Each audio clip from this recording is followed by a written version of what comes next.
도어락이 열리고 현관문을 살며시 밀었습니다. 지훈이를 놀라게 해주고 싶어서 소리를 내지 않으려 조심했죠. 그런데 바로 그 순간 제 눈에 들어온 것은 현관 바닥에 떨어져 있는 붉은색 무채였습니다. 한 걸음 더 가까이 다가가 보니 그건 분명 팬티였어요. 그것도 남자 팬티.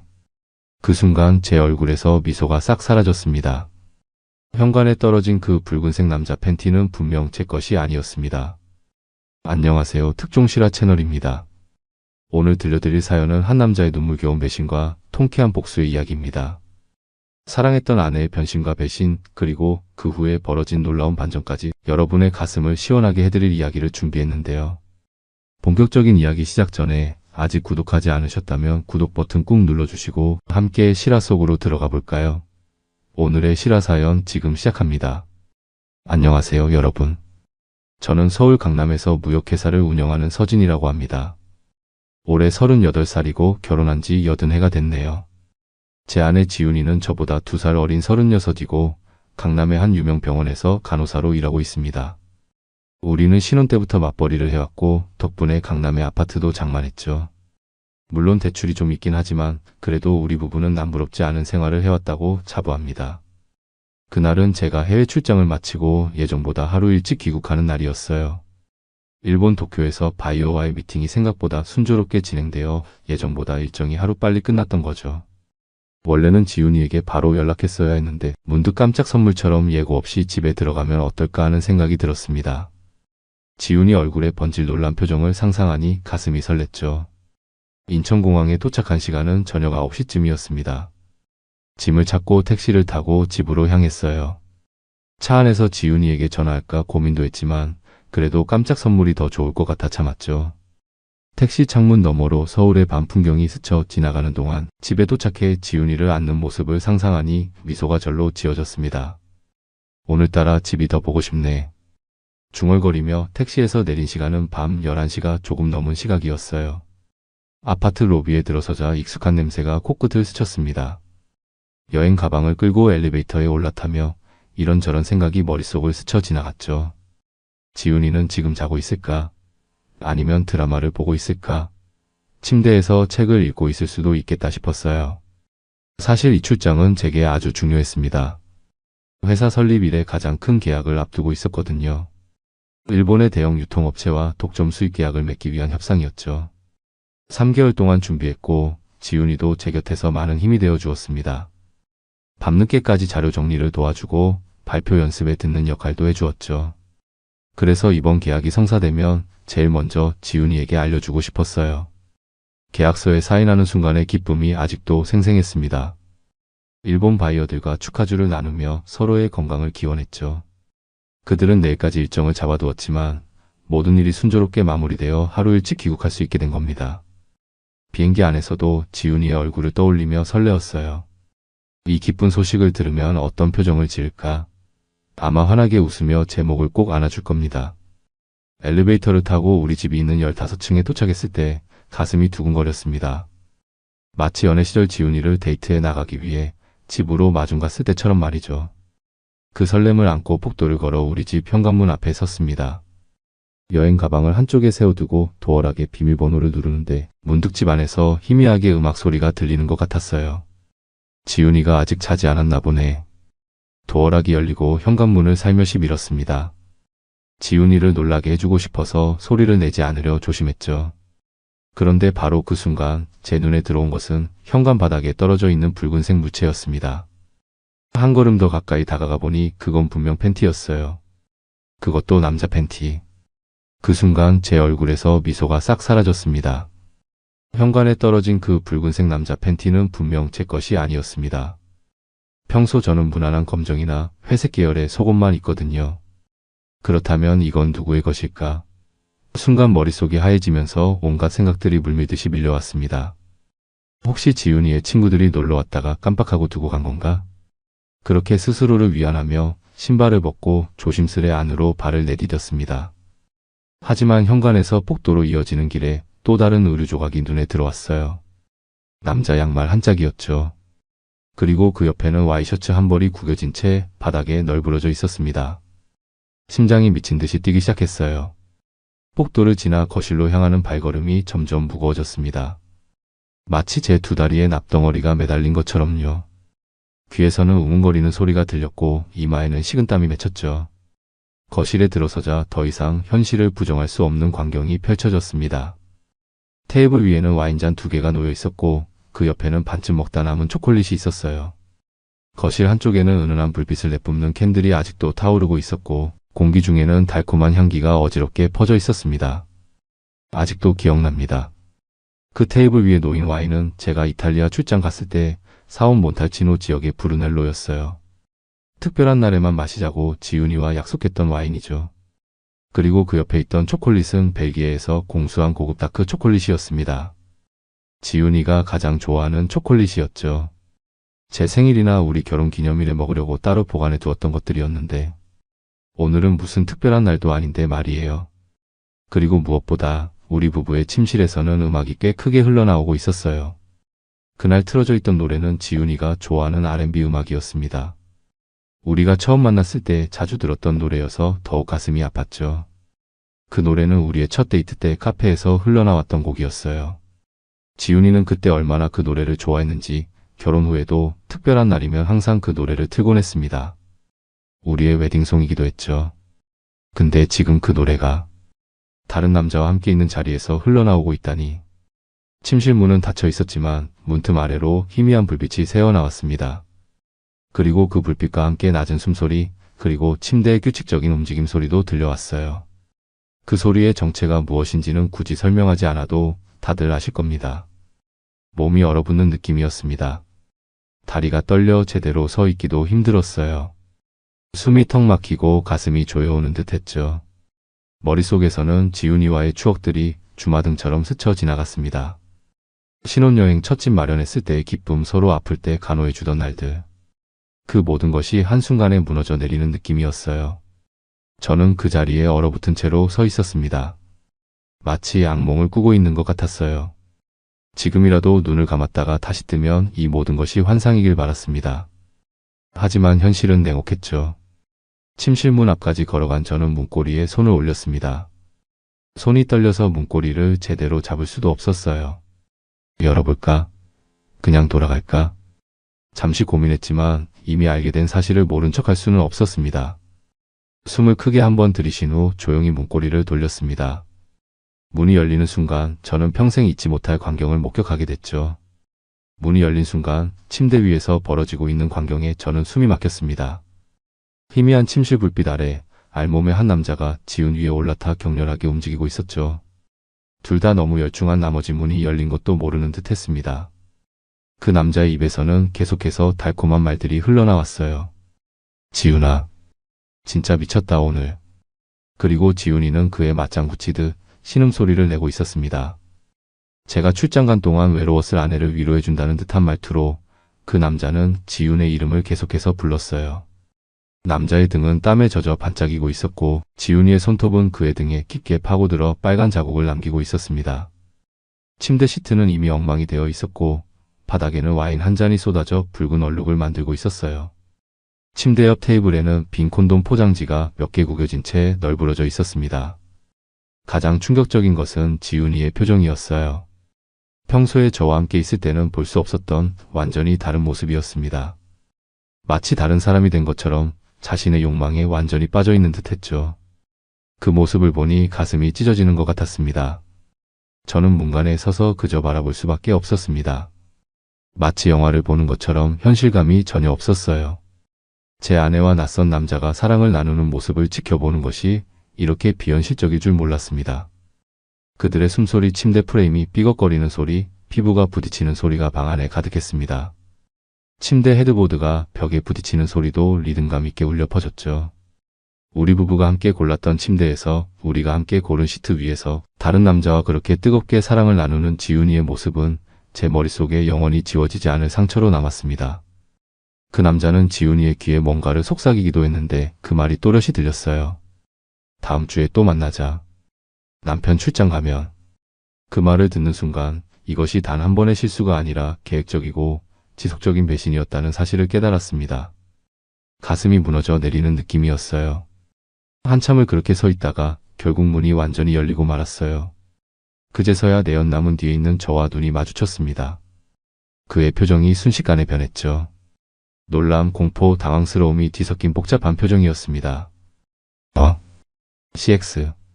남자는 반사적으로 벌떡 일어나 이불을 감싸쥐고 창문 쪽으로 달려갔습니다. 그제서야 지훈이도 상황을 파악했는지 혼비백산한 표정으로 시트를 움켜쥐고 뒤따라 일어났어요. 오빠. 아니야. 이건. 지훈이의 목소리는 떨리고 있었어요. 눈에는 눈물이 고여 있었죠. 하지만 저는 그 눈물이 진심인지 아니면 연기인지 구별할 수 없었습니다. 저는 그저 무표정하게 그녀를 바라보았어요. 그 사이 내연남은 바지조차 제대로 챙기지 못한 채 거실 창문을 향해 달려갔습니다. 우리 집은 15층이었지만 다행히 외부 비상계단이 있었죠. 그 남자는 창문을 열고 비상계단으로 도망쳤습니다. 그렇게 도망가는 모습이 우스울 정도였어요. 그가 뛰쳐나간 자리에는 지갑과 병원 명함이 떨어져 있었습니다. 저는 그것을 주워들었어요. 명함에는 서울중앙병원 정형외과 전문의 이준호라고 적혀 있었습니다. 아, 이제 그가 누군지 알겠군요. 지훈이가 일하는 병원의 의사였어요. 저는 명함을 주머니에 넣고 천천히 지훈이를 바라보았습니다.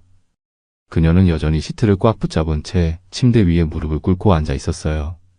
눈에선 눈물이 주르륵 흘러내리고 있었죠. 설명할 기회를 줘. 지훈이의 떨리는 목소리가 침묵을 깼습니다. 하지만 저는 아무 말도 하지 않았어요. 그저 천천히 침실을 둘러보며 우리의 추억이 깃든 공간이 어떻게 배신의 장소로 변했는지 떠올렸습니다. 얼마나 오래됐지? 제 목소리는 의외로 차분했어요. 감정이 너무 복잡해서 오히려 아무런 감정도 표현할 수 없는 상태였던 것 같습니다. 지훈이는 제 질문에 대답하지 못했습니다. 그저 흐느끼기만 했죠. 저는 더 이상 그 자리에 있고 싶지 않았어요. 천천히 침실을 나와 거실로 향했습니다. 테이블 위에 놓인 와인잔 2개 그리고 초콜릿을 바라보았어요. 지훈이가 좋아하는 다크 초콜릿이었습니다. 문득 뭔가가 눈에 들어왔어요. 지훈이의 가방이 소파 옆에 놓여 있었습니다. 가방을 열어보니 그 안에는 모텔 영수증이 들어 있었어요. 날짜를 확인해 보니 제가 출장을 간 첫날부터 그들은 만남을 가졌던 겁니다. 가슴이 무너져 내리는 느낌이었어요. 하지만 이상하게도 눈물은 나오지 않았습니다. 그저 깊은 배신감과 분노만이 가슴속에서 끌어올랐죠. 지훈이의 가방을 더 자세히 살펴보았습니다. 그 안에는 이준호와 찍은 사진들도 있었어요. 데이트 사진, 함께 웃고 있는 사진, 심지어 여행지에서 찍은 사진까지. 이 모든 게 전부 내가 출장 간 시간에 찍은 것들이었습니다. 사진 속 지훈이는 제가 알던 모습과는 달랐어요. 훨씬 더 밝고 행복해 보였죠. 제가 옆에 있을 때는 볼 수 없었던 표정이었습니다. 또 다른 충격적인 발견은 그들이 주고받은 편지였어요. 이준호가 지훈이에게 쓴 사랑의 편지들이 가방 속 작은 포켓에 고이 보관되어 있었습니다. 구겨지지 않도록 조심스럽게 관리한 흔적이 역력했죠. 가슴이 찢어지는 듯한 고통이 밀려왔습니다. 스마트폰을 꺼내 도어락 로그를 확인했습니다. 최근 한 달간 제가 출장 간 날이면 어김없이 밤 11시에서 12시 사이 누군가가 들어왔다는 기록이 남아 있었어요. 그리고 새벽 서너 시쯤 다시 나가는 기록도요. 이런 디지털 흔적들이 모두 불륜의 증거였습니다. 지훈이의 메신저도 확인했어요. 비밀번호는 우리가 처음 만난 날이었습니다. 메시지함에는 준호 선생님이라는 이름으로 저장된 대화방이 있었어요. 대화 내용은 차마 다 읽을 수 없을 정도로 노골적이었습니다. 그들이 언제 만날지 약속하는 메시지, 서로에 대한 그리움을 표현하는 메시지, 그리고 둘만의 비밀스러운 대화들. 그 중에 가장 충격적이었던 것은 지훈이가 제 출장 일정을 상세히 공유하는 내용이었어요. 심지어 제가 언제 돌아올지, 어떤 선물을 사올지 이야기한 내용까지 있었습니다. 마치 제 일상이 감시당하고 있었던 것 같은 느낌이었어요. 또 하나 놀라웠던 것은 그들의 미래 계획에 관한 메시지였습니다. 이준호는 자신이 미국 연수를 갈 예정이라며 지훈이도 함께 가자고 제안하고 있었어요. 그리고 지훈이는 그 제안을 진지하게 고려하고 있는 듯 했습니다. 제가 없는 미래를 그들은 이미 계획하고 있었던 겁니다. 오빠, 이러지 마. 뒤에서 지훈이의 목소리가 들렸어요. 그녀는 겨우 가운을 걸치고 거실로 나와 있었습니다. 눈은 울어서 붉게 부어 있었고 화장은 다 번져 있었죠. 1년이야. 제가 묻자 지훈이는 고개를 숙였습니다. 1년 전 병원 송년회에서 처음 그런 사이가 됐어. 1년이라. 우리가 신혼여행 다녀온 지 7년 만에 결혼 생활의 8분의 1을 그 남자와 보낸 셈이네요. 왜? 한마디 질문이 입에서 흘러나왔습니다. 지훈이는 한참을 침묵하다가 입을 열었어요. 외로웠어. 오빠는 늘 일에 바빴고 나는 그냥.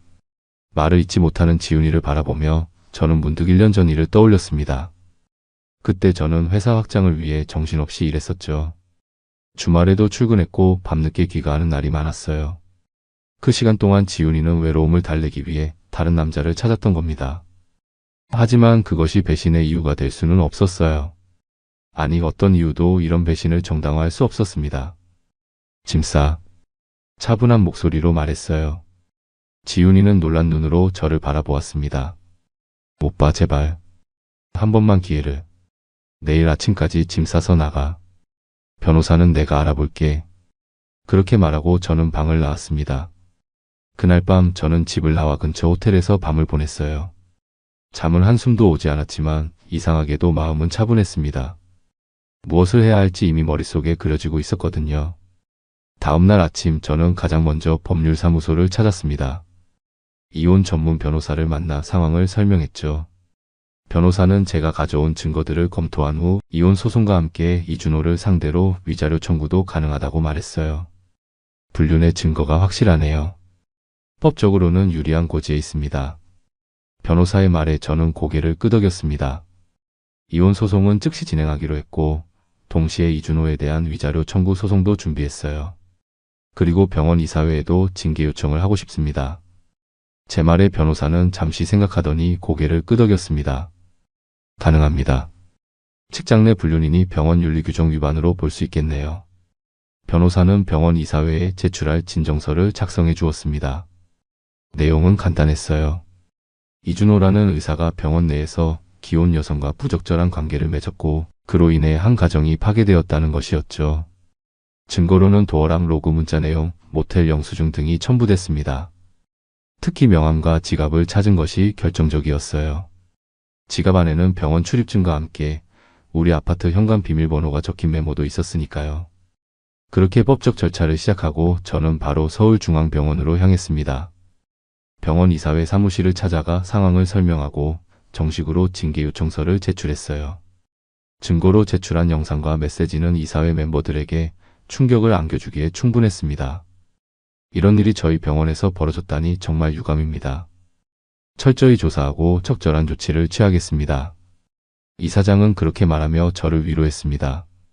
그리고 일주일 후 이준호는 공식적인 징계 절차에 들어갔어요. 병원 내부에서는 직장 내 불륜이라는 소문이 퍼져나갔고 그의 평판은 순식간에 바닥에 떨어졌습니다. 이준호가 다니는 병원은 서울에서도 손꼽히는 대형 병원이었습니다.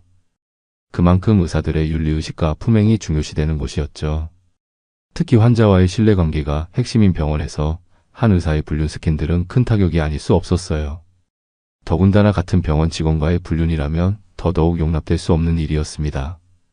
병원의 내부 규정에는 의료인으로서의 윤리가 엄격하게 명시되어 있었어요. 특히 품행이 단정하지 못하거나 사회적 무리를 일으킨 경우 징계할 수 있다는 조항이 있었죠. 이준호의 행동은 이 조항을 정확히 위반한 셈이었습니다. 이사회에서 초기 조사를 시작했고 사실관계가 확인되자 징계위원회가 구성됐습니다. 징계위원회는 병원 내 고위직 의사들과 외부 법률 전문가로 구성됐어요. 그들은 제가 제출한 증거를 검토하고 이준호의 해명을 들었습니다. 이준호는 처음에는 모든 것을 부인했다고 해요. 하지만 너무나 명백한 증거들 앞에서 그의 변명은 무의미했죠. 결국 그는 지훈이와의 관계를 인정할 수밖에 없었습니다. 정말 후회하고 있습니다. 일시적인 감정에 휩쓸려. 그의 변명을 들은 징계위원회의 반응은 차가웠습니다.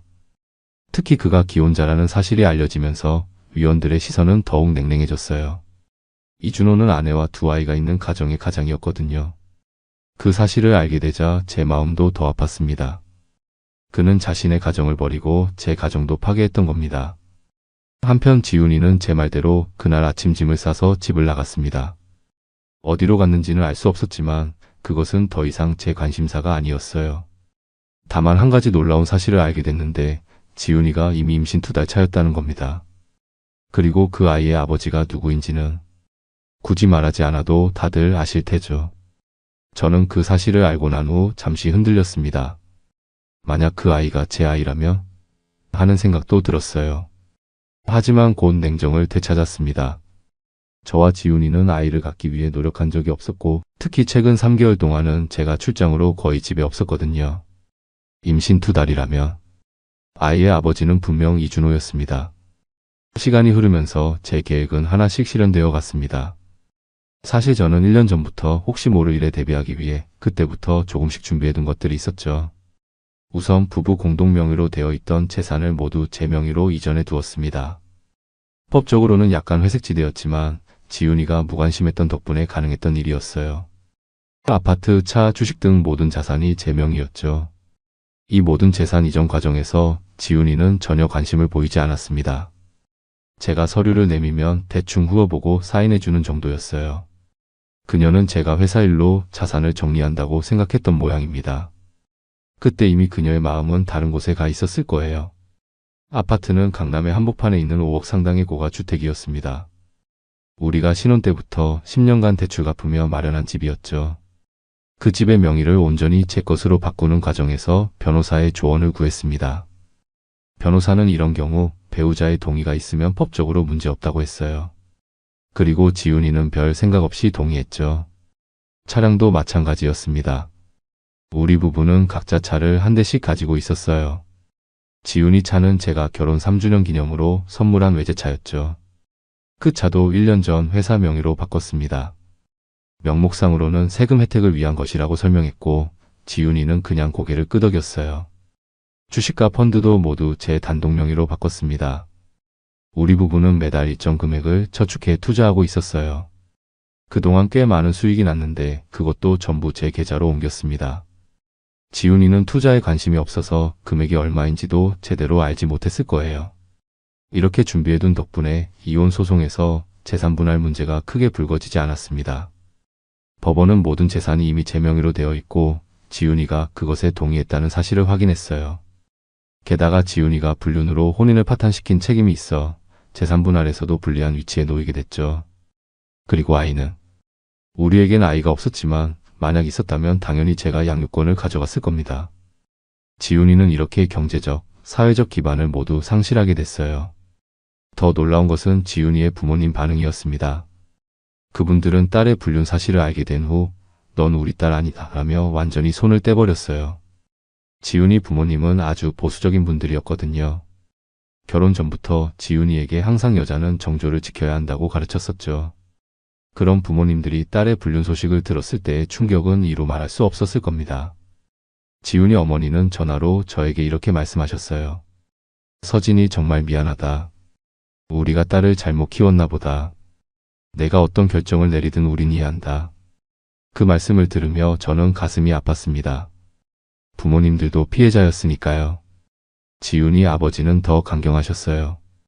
딸을 만나지도 않겠다고 유산도 한 푼도 주지 않겠다고 선언하셨죠. 결국 지훈이는 모든 것을 잃게 된 셈이었습니다. 한편 지훈이가 일하던 병원에서도 그녀에 대한 평판이 바닥으로 떨어졌습니다. 의사와의 불륜은 병원 내에서 용납될 수 없는 일이었으니까요. 동료 간호사들은 그녀를 외면했고 결국 지훈이는 사직서를 제출할 수밖에 없었어요. 이렇게 지훈이는 단 하루 만에 남편, 집, 직장, 부모님 그리고 모든 사회적 관계를 잃었습니다. 그녀에게 남은 것은 뱃속의 아이뿐이었죠. 그리고 그 아이의 아버지인 이준호는 그는 이미 다른 선택을 했습니다. 이준호는 징계위원회에서 정직 3개월이라는 처분을 받았습니다. 그리고 정직 기간이 끝난 후에는 지방의 작은 병원으로 발령이 났죠. 사실상 강등이나 다름없는 인사 조치였어요. 서울의 대형 병원에서 지방의 소형 병원으로 가는 것은 의사에게는 커리어의 큰 하락을 의미하니까요. 더 큰 문제는 그의 가정이었습니다. 이준호의 아내는 남편의 불륜 사실을 알게 된 후 이혼을 요구했어요. 그녀도 저와 마찬가지로 법적인 조치를 취했고 두 아이의 양육권을 요구했습니다. 결국 이준호는 가정과 경력 그리고 사회적 평판까지 모두 잃게 됐죠. 법원의 판결은 예상대로 제게 유리하게 나왔습니다. 이혼이 성립됐고 재산 분할은 거의 이루어지지 않았어요. 지훈이에게는 최소한의 생활비만 지급하는 것으로 결정됐죠. 이준호에 대한 위자료 청구 소송도 승소했습니다. 법원은 그에게 상당한 금액의 위자료를 지불하라고 판결했어요. 직업이 의사인 만큼 경제적 여력이 충분하다고 판단했던 겁니다. 그로부터 석 달이 지났을 때 저는 우연히 카페에서 지훈이를 마주치게 됐습니다. 그녀는 많이 변해 있었어요. 화장기 없는 얼굴은 피곤해 보였고 임신으로 불어난 배는 이제 제법 눈에 띄었습니다. 오랜만이네요. 제가 먼저 인사를 건넸어요. 지훈이는 놀란 눈으로 저를 바라보다가 고개를 숙였습니다. 죄송해요. 정말 모든 것이 다. 이제 와서 사과해도 돌아올 건 없어. 제 차가운 말에 지훈이는 고개를 더 깊이 숙였습니다. 손에는 결혼 반지가 없었어요. 이제 그녀는 미혼모가 될 준비를 하고 있는 듯 했습니다. 준호는? 제가 물었어요. 지훈이의 눈에서는 눈물이 흘러내렸습니다. 돌아갔어요. 자기 가족에게. 역시 그랬군요. 불륜 상대는 결국 자신의 본래 자리로 돌아가는 법이니까요. 카페를 나오면서 저는 마음 한구석이 조금은 후련해졌음을 느꼈습니다. 복수는 이미 끝났고 이제는 제 삶을 새롭게 시작할 차례였으니까요. 지훈이를 마주친 그날 저는 그녀의 변한 모습에 적잖이 충격을 받았습니다. 한때는 화려했던 그녀가 이제는 초라한 모습으로 변해 있었으니까요. 예전에 지훈이는 항상 최신 유행하는 옷을 입고 완벽한 화장을 한 채 사람들 앞에 나타났었죠. 하지만 그날 본 그녀는 헐렁한 인부복에 화장기 없는 얼굴로 어깨는 축 늘어진 채 고개를 숙이고 있었습니다. 어디 살고 있어? 제가 물었습니다. 지훈이는 잠시 망설이다가 대답했어요. 강북에 있는 고시원에 살고 있어요. 지금은 마트에서 아르바이트하고 있고 강남의 고급 아파트에서 강북의 작은 고시원으로. 그녀의 인생이 얼마나 급격히 변했는지 실감할 수 있었습니다. 제 마음 한구석에서는 동정심이 일었지만 그것은 오래가지 않았어요. 그녀가 선택한 길이었으니까요. 아이는 어떻게 할 생각이야? 저도 모르게 그런 질문이 나왔습니다. 지훈이는 배를 가리키며 씁쓸하게 웃었어요. 낳을 거예요. 내 잘못으로 생긴 아이인데 이 아이까지 버릴 순 없잖아요. 그녀의 말에 저는 아무 대답도 하지 않았습니다. 짧은 침묵이 흐른 후 제가 먼저 자리를 떠났어요. 더 이상 할 말이 없었으니까요. 집으로 돌아오는 길에 갑자기 눈물이 났습니다. 왜 울었는지 저도 잘 몰라요. 분노 때문인지 슬픔 때문인지 아니면 모든 것이 끝났다는 홀가분함 때문인지 아마 그 모든 감정이 뒤섞여 있었던 것 같습니다. 한편 이준호의 소식도 들려왔습니다. 그는 지방병원으로 발령받은 후 가족과의 화해를 시도했다고 해요. 하지만 결국 실패했죠. 그의 아내는 이혼을 진행했고 두 아이의 양육권도 가져갔습니다. 이준호는 혼자 지방에서 근무하며 매달 두 아이에게 양육비를 보내고 있다고 했어요.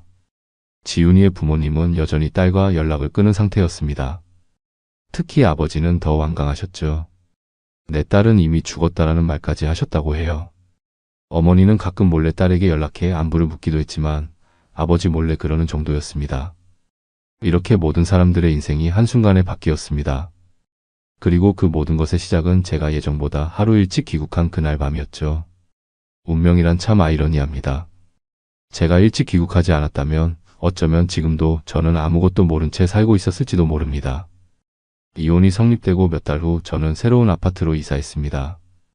예전 집은 너무 많은 기억이 있어서 계속 살 수 없었거든요. 새 집은 좀 더 작지만 저 혼자 살기에는 충분했습니다. 새 집으로 이사하는 과정에서 많은 것들을 정리했습니다. 지훈이와의 추억이 담긴 물건들, 사진들, 선물들. 대부분은 버렸지만 몇몇 소중한 것들은 간직했어요. 그 중 하나가 바로 그 붉은색 팬티가 들어있는 액자였죠. 새 아파트는 한강이 내려다 보이는 전망이 좋은 곳이었습니다. 매일 아침 창문을 열면 한강의 물결과 함께 상쾌한 공기가 들어왔어요. 마치 제 인생의 새로운 장이 시작된 것 같은 느낌이었습니다. 회사 일도 더욱 열심히 했어요. 도쿄에서의 계약 이후 회사는 급속도로 성장했습니다. 직원도 20명이 넘게 늘었고 매출도 2배 이상 증가했죠. 성공적인 비즈니스는 제게 큰 위안이 되었습니다. 일에 몰두하면서 저는 점점 과거의 상처를 치유할 수 있었거든요. 물론 가끔은 외로울 때도 있었습니다. 특히 밤에 혼자 침대에 누워있을 때면 옆자리의 빈 공간이 더욱 크게 느껴지곤 했어요. 하지만 그럴 때마다 저는 다시 한번 제 선택이 옳았음을 되새겼습니다. 거짓된 사람과 함께 사는 것보다는 차라리 혼자가 낫다고 말이죠. 새로운 취미도 찾았습니다. 테니스, 골프, 그리고 요리까지. 특히 요리는 제게 큰 위안이 되었어요. 혼자서 맛있는 음식을 해먹는 일이 생각보다 즐거웠거든요. 퇴근 후 마트에서 장을 보고 집에 와서 요리하고 와인 한 잔과 함께 식사하는 시간은 하루 중 가장 평화로운 순간이 되었습니다. 친구들과의 관계도 새롭게 정립했어요. 이전에는 부부 관계로 만나던 친구들과는 자연스럽게 멀어졌지만 대신 혼자서도 즐길 수 있는 새로운 모임을 찾았습니다. 등산 동호회, 와인 소모임, 그리고 요리 클래스까지. 그곳에서 만난 사람들과 새로운 인연을 맺으며 저는 점점 더 행복해졌어요. 지훈이와 이준호에 대한 소식은 이제 거의 들리지 않았습니다. 가끔 공통 지인을 통해 소식을 듣긴 했지만 더 이상 제 관심사가 아니었어요. 마지막으로 들은 소식은 지훈이가 건강한 남자아이를 출산했다는 것이었습니다. 그리고 이준호는 여전히 지방병원에서 일하고 있으며 종종 지훈이와 아이를 만나러 온다고 했어요. 하지만 그들이 다시 함께 살 가능성은 없어 보였습니다. 인생은 때로는 예상치 못한 방향으로 흘러가지만 결국 우리는 그 흐름 속에서 자신의 길을 찾아가는 법을 배우게 됩니다. 지난 크리스마스 저는 혼자서 조용히 집에서 보냈습니다. 따뜻한 와인 한 잔과 함께 창밖에 눈 내리는 풍경을 바라보며 지난 1년을 되돌아봤어요. 그리고 액자 옆에 작은 메모를 새로운 글귀로 바꿨습니다. 그날의 상처가 오늘의 나를 만들었다. 가끔은 만약이라는 생각을 해봅니다. 만약 그날 밤 제가 예정대로 하루 뒤에 귀국했다면 어땠을까? 아마도 저는 지금까지도 아무것도 모른 채 살고 있었겠죠. 그건 행복일까요? 아니면 더 큰 불행일까요? 정답은 없을 겁니다. 다만 확실한 건 진실을 알게 된 덕분에 저는 더 강한 사람이 되었다는 사실이에요. 그리고 저는 이제 희망을 품고 앞으로 나아갑니다. 언젠가는 진정한 사랑을 만날 수 있을지도 모르겠어요. 하지만 그때까지 저는 제 자신과의 시간을 충분히 즐기며 살아갈 겁니다. 지금까지 제 이야기를 들어주셔서 감사합니다. 인생이라는 것이 참 예측 불가능하죠. 저는 그날 밤 일찍 귀국하지 않았다면 지금까지도 아무것도 모른 채 배신당하며 살고 있었을지 모릅니다. 하지만 진실을 알게 된 덕분에 비록 아프고 힘든 시간을 보냈지만 결국 더 강해질 수 있었어요. 여러분이라면 이런 상황에서 어떻게 하셨을까요? 저처럼 법적인 절차를 통해 끝까지 책임을 물었을까요? 아니면 용서하고 새 출발을 했을까요? 아니면 또 다른 방식으로 대처하셨을까요? 사람마다 선택은 다를 테지만 가장 중요한 것은 자신의 선택을 후회하지 않는 것이라고 생각합니다. 여러분의 생각이 궁금하네요.